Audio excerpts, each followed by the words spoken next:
Baku? Are they talking to Barbeloth already?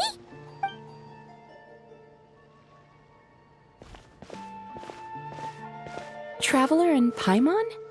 Lady Barbeloth was just talking about you. I was wondering if we might cross paths. It seems like fate has already arranged our meeting place. I suppose you could say that. If the prep work for this educational film about psychology I'm doing goes smoothly, I should indeed have time for some leisure. Though until then, I still need to focus on my work. Whoa! Films can do that? That's amazing! It's a new idea I came up with. Back when I was promoting Isa Bathhouse, I took inspiration from Fontanian cinema and recorded a few variety show episodes. People seemed to love it. Not only did they watch every episode, they even remembered all the psychological concepts we showcased. So I thought, why not make a few films about mental disorders as a fun and educational way to explain basic psychological concepts? If I can raise everyone's basic awareness, perhaps people can develop a more objective understanding of what mental disorders are. Perhaps I can stop people from blindly dismissing these conditions as made-up nonsense, or treating them like some terrifying boogeyman. And maybe my future therapy sessions will go a little more smoothly. That's right. After all, illnesses of the mind are invisible and hard to pin down. Trying to get a hold on them, or even just detecting their existence, is sometimes far from easy.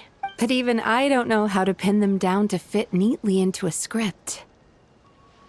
I'm a bit embarrassed to admit it, but even though I've written quite a few papers about mental health, I'm completely stuck when it comes to writing a film script.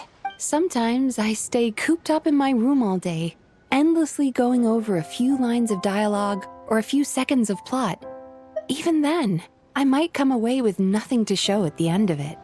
Maybe you're just missing a little spark of inspiration. When Paimon and the Traveler get stuck on one thing, we do something else, and then, ding! The answer just pops into our heads. It seems like great minds think alike, Paimon. That's why I came here, to experience a form of divination quite unlike the fortune slips I'm used to. I'm hoping this mage's lunar arcana can bring me some fresh inspiration. Inspiration. Anya once said that she wanted to write a fairy tale for every card in the lunar arcana. But there were so many stories she wanted to write, and so little time. Since you're looking for inspiration, go ahead and draw a card, Miss Yokai. I hope that mage's unfinished fairy tale can lead you to the inspiration for your own story. All right, Lady Barbeloth.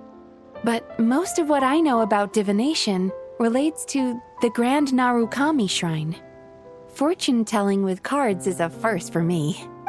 If I do anything that breaks the proper ritual etiquette, please set me straight.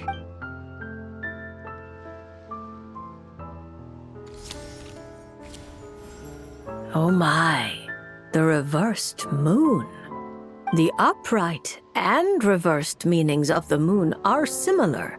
Escapism, illusion, self-deception, like someone traveling beneath a dark moon, having lost their way forward, but not knowing how to break free. Yeah. Why does the meaning of this card sound like a warning? Paimon's got a really bad feeling about this. However, since Miss Yume Mizuki can still hear this prophecy, it means the situation is not yet too dire.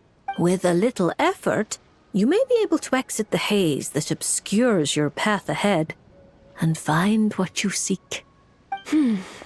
Escapism, illusion, and self-deception? Taking the card at face value, yes. To put it more plainly, you're running from an answer that's right before your eyes, searching far when you should be looking near. Are you saying there's someone who can review my script standing right in front of me? It's not limited to just the script. But how you interpret the meaning behind the card is entirely up to you. The answer is right in front of my eyes, yet I'm searching far when I should be looking near. I think I understand what you're getting at. When you put it like that, I really have been deceiving myself. Or rather, I couldn't help but search far when I should be looking near. I thought about visiting Yae Publishing House and asking Guja Yae for advice, but then, from a clinical perspective, I suppose this counts as unconscious avoidance. Thank you for your divination, Lady Barbaloth. You really helped me find inspiration after all. There's no need to thank me. I did nothing. You untangled the threads of fate yourself. I merely placed the loose ends in your hands. However, Guji Yae is also someone swept along by fate. Intertwining threads often bring trouble. With that in mind, keeping your distance wouldn't necessarily be a bad thing. If I simply ask for some feedback on my script, surely that wouldn't bring fate into the mix, would it? As I said, how you interpret things is not up to me, Miss Yume Mizuki.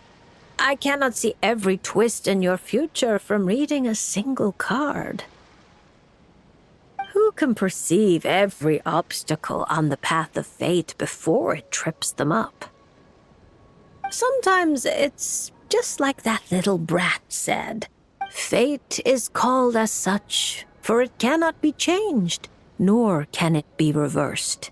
It can only but be accepted. Anyway, Miss Yokai, I look forward to watching your film.